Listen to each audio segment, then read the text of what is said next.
নমস্কাৰ লোকস এপৰ এটা নতুন ভাৰ্জন আহিছে ভাৰ্জনটো হৈছে 3.0.0 তো ইয়াতে মেম্বাৰ এগৰাকীৰ eKYC ভেৰিফিকেশ্যন প্ৰচেছটো আপোনালোকক ষ্টেপ বাই ষ্টেপ দেখুৱাম যদি নতুন এগৰাকী সেলফ হেল্প গ্ৰুপৰ মেম্বাৰ এড কৰিব লাগে বা এক্সিষ্টিং মেম্বাৰ এগৰাকীৰ eKYC আপডেট কৰিব লাগে তেতিয়া হলে আপোনাৰ ফেস ডিটেকশন আহি যায় তো তাৰ পিছত ক্যামেৰা অন কৰি লাইভ ফটো ল'ব লাগে তো দুটা প্ৰচেছ ৰখা আছে গোটেইখিনি ভিডিঅ'ত আমি আলোচনা কৰিম যিবিলাক প্ৰবলেম পোৱা যায় এগৰাকী বুককিপাৰে এইখিনি আপডেট কৰোঁতে তো দুটা ভেৰিফিকেশ্যন প্ৰচেছ ৰখা হৈছে ইয়াৰ ভিতৰত প্ৰথমটো হৈছে প্ৰাইমাৰী মেথডটো হৈছে ইউজাৰ্ছ আধাৰ ফেস অথেন্টিকেশ্যন অৰ্থাৎ আধাৰ নাম্বাৰটো দিয়াৰ পিছত ফেস অথেন্টিকেশ্যন লাইভ ফটো এটা ক্যাপচাৰ কৰা হয় আৰু ফটোটো ক্যাপচাৰ কৰোঁতে আপোনাৰ চকুটো ব্লিংক কৰিব লাগে অৰ্থাৎ চকুটো এবাৰ জপাব বা মেলিব তেনেকুৱা ধৰণৰ কৰিব লাগে তাৰ পিছত ফটোটো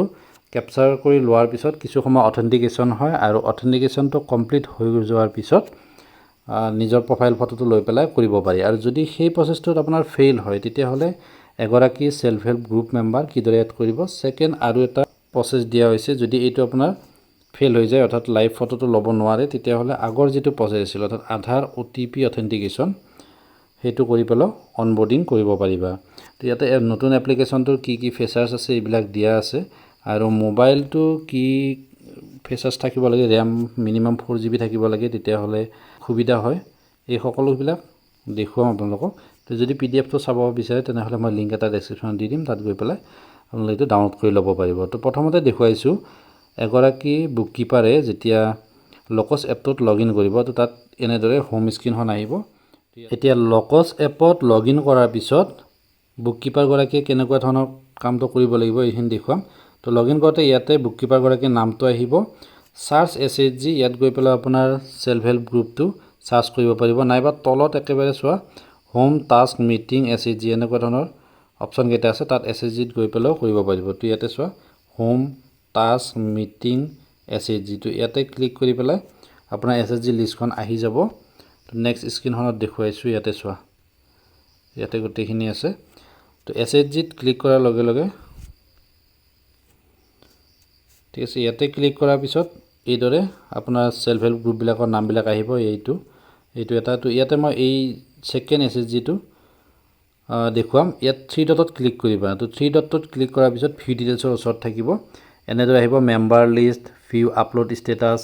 validate SHG send for approval download data refresh data inactive আৰু ডিলিট SHG তো ইয়াৰ প্ৰথম অপচনটোত ক্লিক কৰিব লাগিব অৰ্থাৎ মেম্বাৰ লিষ্ট তো মেম্বাৰ লিষ্টত ক্লিক কৰাৰ পিছত আপোনাৰ এই SHG টো যিমান কেইগৰাকী মেম্বাৰ আছে গোটেইখিনি এদৰে আহিব এয়া চোৱা এই গোটেই মেম্বাৰ বিলাক আহিছে এইবিলাক তো তলত দেখিবলৈ পাব এড নিউ মেম্বাৰ তো এড নিউ মেম্বাৰ ইয়াতে ক্লিক কৰিব ইয়াত ক্লিক কৰাৰ পিছত নেক্সট স্ক্ৰিনটো এদৰে আহিব তো ইয়াতে আপোনাৰ আধাৰ কাৰ্ডৰ নাম্বাৰটো এন্টাৰ কৰিব লাগিব যিগৰাকী নতুন SHG মেম্বাৰ আপোনালোকে eKYC আপডেট কৰিব অৰ্থাৎ এড কৰিব তাৰ পিছত ইয়াতে যেটো চেক বক্স আছে তো এটো টিক কৰিব ইয়াতে আধাৰ কাৰ্ড নাম্বাৰটো এন্টাৰ কৰিলো নেক্সট টিক কৰিলো ইয়াৰ পিছত তলত চাবা এটো দিয়া আছে প্ৰসিড উইথ ফেস অথেন্টিকেশ্যন তো ইয়াতে ক্লিক কৰি দিবা তো ইয়াতে ক্লিক কৰাৰ পিছত নেক্সট স্ক্ৰিনখন এইদৰে আহিব অৰ্থাৎ আপোনাৰ ক্যামেৰাটো অন হ'ব ভেৰিফাইং আধাৰ ডিটেইলছ তাৰ পিছত ব্লিংক টু ক্যাপচাৰ অৰ্থাৎ চকুটো অকমান জপোৱা বা মেলা তেনেকুৱা ধৰণৰ কৰিব তেতিয়া আপোনাৰ যেটো ফেস অৰ্থাৎ ডিটেক্ট কৰিব তো ডিটেক্ট কৰাৰ পিছত এটো ইমেজ ক্যাপচাৰ সাকসেসফুলি তো এটো হোৱাৰ পিছত ইয়াতে আপোনাৰ ডিটেইলছ গোটেইখিনি আহি যাব আপোনাৰ আধাৰ কাৰ্ডত নাম কি আছে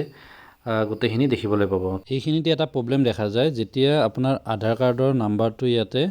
টাইপ কৰিব তো টাইপ কৰাৰ পিছত প্ৰসিড উইথ ফেস অথেন্টিকেশ্যন তো ইয়াতে ক্লিক কৰাৰ পিছত আপোনাৰ ক্যামেৰাটো অন নহয় অৰ্থাৎ ইয়াৰ বাবে এটা সফটওয়্যাৰ প্ৰয়োজন হয় তো এইদৰে আহিব ওপেন উইথ এপ মাৰ্কেট আৰু তলত দেখিবলৈ পাব গুগল প্লে ষ্ট'ৰ তো গুগল প্লে ষ্ট'ৰত ক্লিক কৰি পেলাই এটা সফটওয়্যাৰ অৰ্থাৎ এপ্লিকেশন এটা ডাউনলোড কৰিব লাগিব তো ইয়াতে ক্লিক কৰিবা নেক্সট প্লে ষ্ট'ৰত যাব গৈ পেলাই এয়া এপটোৰ নামটো চোৱা আধাৰ ফেস RD তো এই এপ্লিকেশনটো আপোনাৰ মোবাইলত ইনষ্টল কৰিব লাগিব তেতিয়াহে আপোনাৰ ফেস ডিটেকচন কৰিব বা ক্যামেৰাটো অন এপ্লিকেশনটো এতিয়া ইনষ্টল কৰি লবা ইয়াতে যেটো ইনষ্টল বাটন আছে তো ইনষ্টল বাটন ক্লিক কৰি এইটো হোৱাৰ পিছত নেক্সট স্টেপটো হৈছে ক্যাপচাৰ প্ৰফাইল পিকচাৰ তো যেটো লাইভ ফটো লৈ ললে তাৰ পৰা আধাৰ কাৰ্ডৰ আপোনাৰ অথেন্টিকেশ্যনটো হৈ গল নেক্সট এটা নৰ্মেল আপোনাৰ কেপচাৰ সেলফি এটা লৈ ল'ব এটো প্ৰফাইল পিকচাৰ হিচাপত থাকি যাব এইখিনি হৈছে মূল প্ৰসেস প্ৰথম স্টেপ ইমেজটো লোৱাৰ পিছত এইদৰে আহিব আপোনাৰ নামটো আহি যাব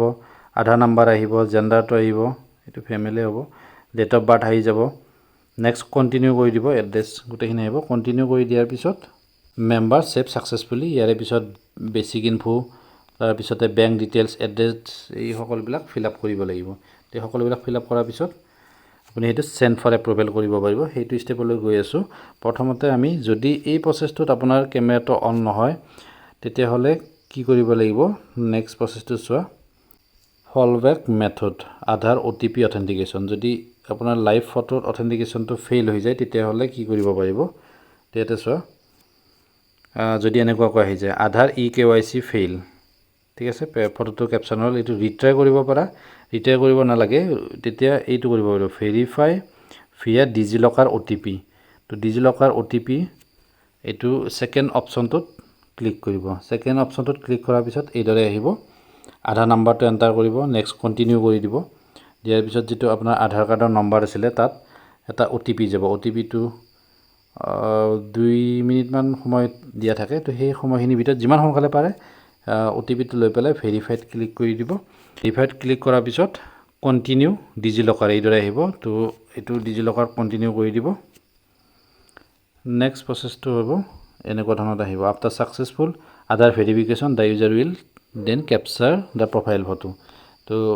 OTP ভেৰিফাই হৈ যোৱাৰ পিছত নিজৰ ফটো এটা এইদৰে ক্যাপচাৰ কৰিব পাৰিব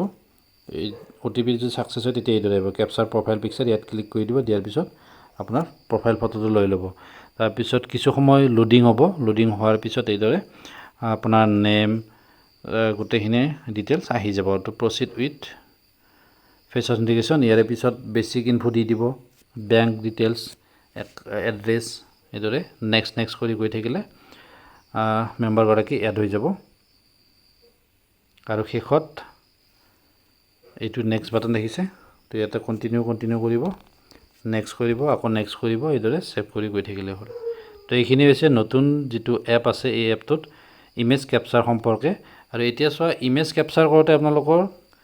এটা এপ লাগে তো হেতু কিদৰে আহে মই এটো দেখুৱাই আছো যদি আপোনাৰ মোবাইলত হেতু ইনষ্টল নাথাকে তেতিয়া হলে আপোনাৰ মোবাইলৰ ক্যামেৰাটো অন নহব তো ইয়াৰ কাৰণে open with Google play store আগতে দেখুৱাইছো এইখিনি তথাপিতো আকৌ এবাৰ ক্লিয়াৰ হোৱাৰ কাৰণে দেখুৱাই দিছো গুগল প্লে ষ্টৰ ইয়াতে ক্লিক কৰি দিব তো ইয়াত ক্লিক কৰি পেলাই ফেস অথেন্টিকেশন সফটওয়্যাৰ যেটো আছে এটো আপোনাৰ প্লে ষ্টৰত ডাইৰেক্টলি গুচি যাব তো এই এপটো ডাউনলোড কৰিব লাগিব এপ্লিকেশনটোৰ নেমটো হৈছে আধাৰ ফেস RD তো এটো প্লে ষ্টৰত এইদৰে দেখা যাব তো ইয়াতে ইনষ্টল বাটনটোত ক্লিক কৰি পেলাই ইনষ্টল কৰি ল'ব তো এটো ইনষ্টল কৰাৰ পিছতো যদি আপোনাৰ ফেস ডিটেক্ট নহয় বা এৰৰ বিলাক এইদৰে আহে এইটো এটা এৰৰ দেখাইছো এইটো চোৱা reinstalling the app and ensuring the internet connection যদি আপোনাৰ ইন্টাৰনেট কানেকশন স্লো আছে অকমান ভাল স্পিড থকা প্লেছত যাব তাত গৈ পেলাই বা নতুনকৈ ইনষ্টল কৰি চাব নেক্সট কেশ মেমৰিটো ক্লিয়াৰ কৰিব হেতু কাৰণে কেতিয়াবা এৰৰ আহে কেশ মেমৰি বা কেশ ডাটাটো ক্লিয়াৰ কৰি চাব আৰু ফটোটো লওঁতে এটা প্ৰপাৰ ঠাইত যাব যত ভালদৰে লাইটনিং আছে অৰ্থাৎ পোহৰ উজ্জ্বল থকা যাতে ফেসটো ভালদৰে ডিটেক্ট কৰিব পাৰে এইখিনি হৈছে সলিউশন ইয়াৰ পিছত যদি কিবা প্ৰবলেম পায় তেনেহলে কমেন্ট বক্সত কমেন্ট কৰিব আৰু মোবাইল স্পেসিফিকেশন অৰ্থাৎ কিছুমান মোবাইলত প্ৰবলেম দেখা যায় তাৰ কাৰণে অৰ্থাৎ এই লোকস এপটো ইউজ কৰাৰ কাৰণে সুইটেবল মোবাইলৰ কাৰণে স্পেসিফিকেশন এইখিনি দিয়া আছে তো এইদৰে আশা কৰিছো সকলোৱে প্ৰবলেম বিলাক সলভ কৰিব পাৰিব আৰু কিবা প্ৰবলেম পালে কমেন্ট কৰিব